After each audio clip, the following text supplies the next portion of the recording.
जय माता दी दोस्तों। मैं आपके लिए बहुत ही महत्वपूर्ण जानकारी लेकर आई हूँ नवरात्रि से संबंधित।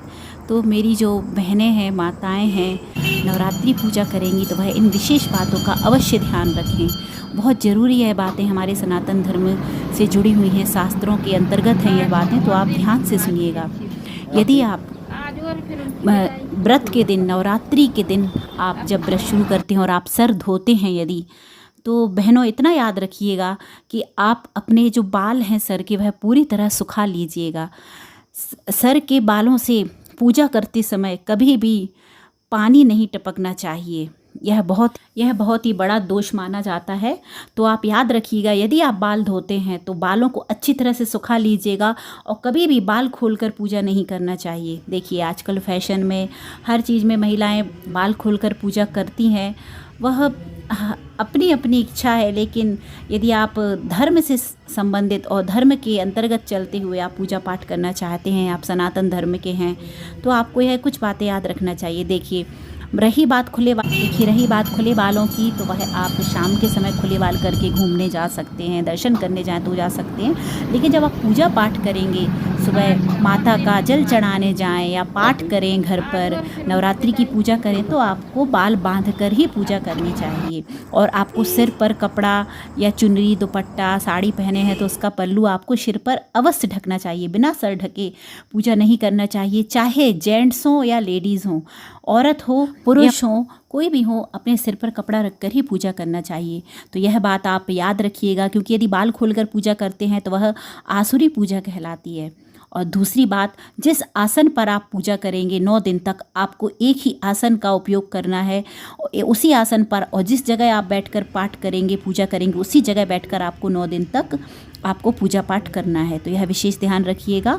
और आसन के नीचे जब भी आप पूजा करके उठें तो अपने आसन के नीचे सबसे पहले जल डालिएगा और 3 बार उस जल को अपने आँखों से और अपने मस्तक से लगाइएगा। और यदि आप खड़े होकर पूजा कर रहे हैं, कहीं पाठ कर रहे हैं, आपके पास आसन नहीं है, तो आप फिर जिस जगह पर खड़े हैं उस जगह की रज हाथ से फेरकर अपने माथे पर और आँखों पर लगाइएगा 3 बार। तो यह 2 चीज़ें आप याद रखिएगा।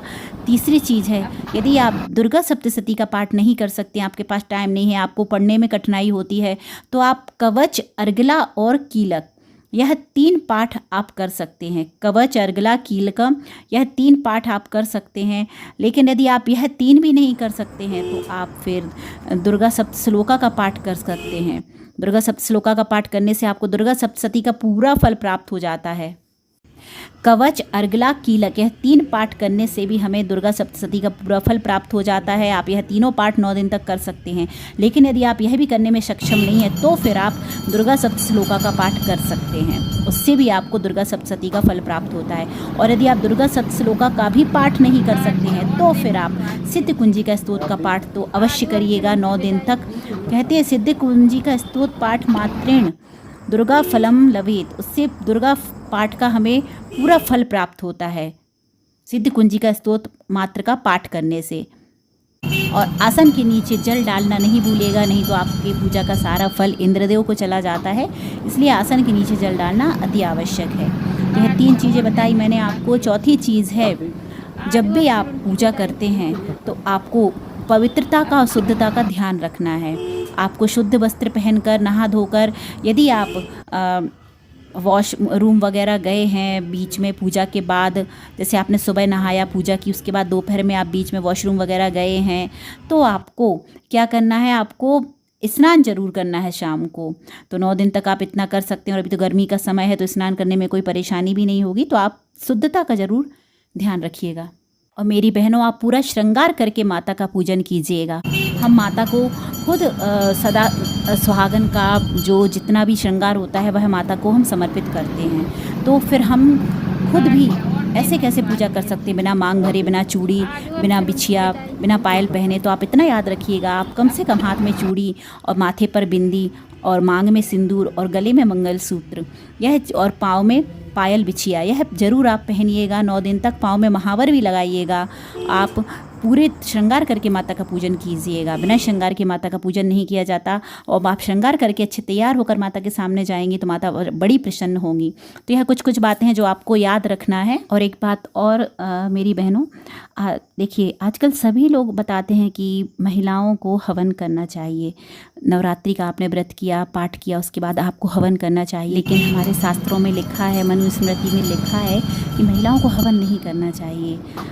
और हवन हम तब कर सकते हैं जब हमारे साथ में हमारे पति बैठे हों और हम पति के हाथ को स्पर्श करके हम हवन की आहुतियाँ दे सकते हैं।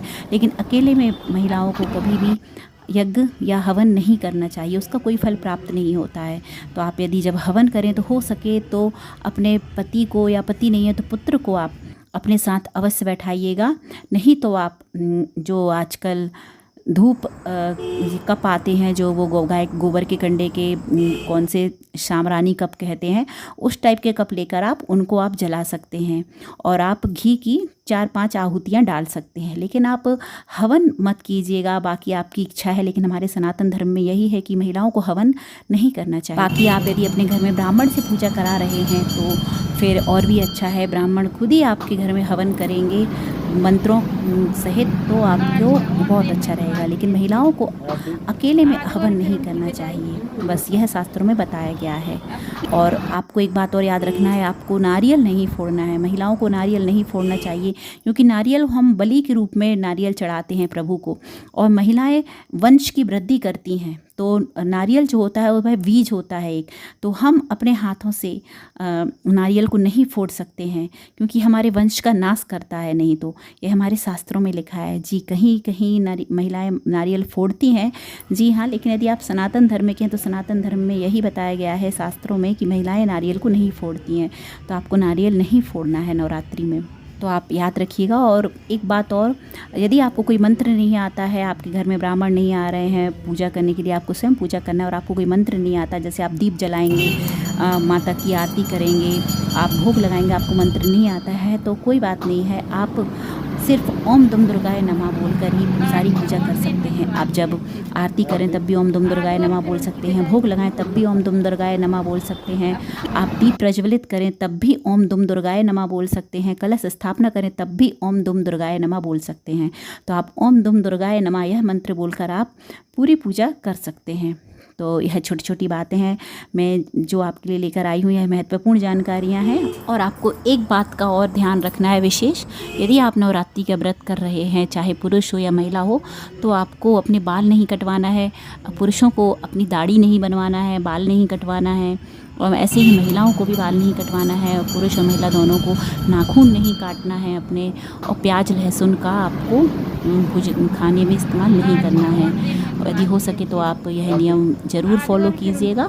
और भगवान का भोग जिन भी पात्र में बनाएं, आप हो सके तो नया पात्र रखिए। और यदि नया पात्र नहीं है तो आप जो भी पात्र रखेंगे उसमें प्याज लहसुन का खाना ना बना हो। और यदि बना हो और आपके सामर्थ्य नहीं है कि आप नया बर्तन ला पाएँ, तो आप उसको अच्छे से मांज लीजिएगा, धो लीजिएगा, गर्म पानी से धो लीजिएगा, अच्छी 4-5 बार उसको वॉश कर लीजिएगा, खाने की लहसुन प्याज की उसमें स्मेल ना आए। बस आप यह छोटी छोटी बातें हैं, इनका ध्यान रखिएगा नवरात्रि की पूजा में, और जिससे आपकी पूजा सफल हो।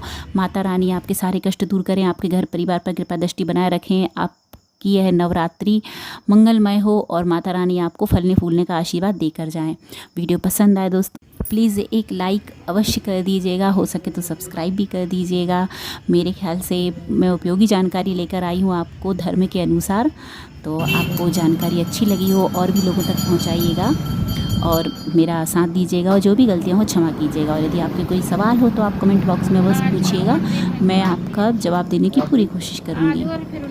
राधे राधे, जय माता दी, हर हर महादेव।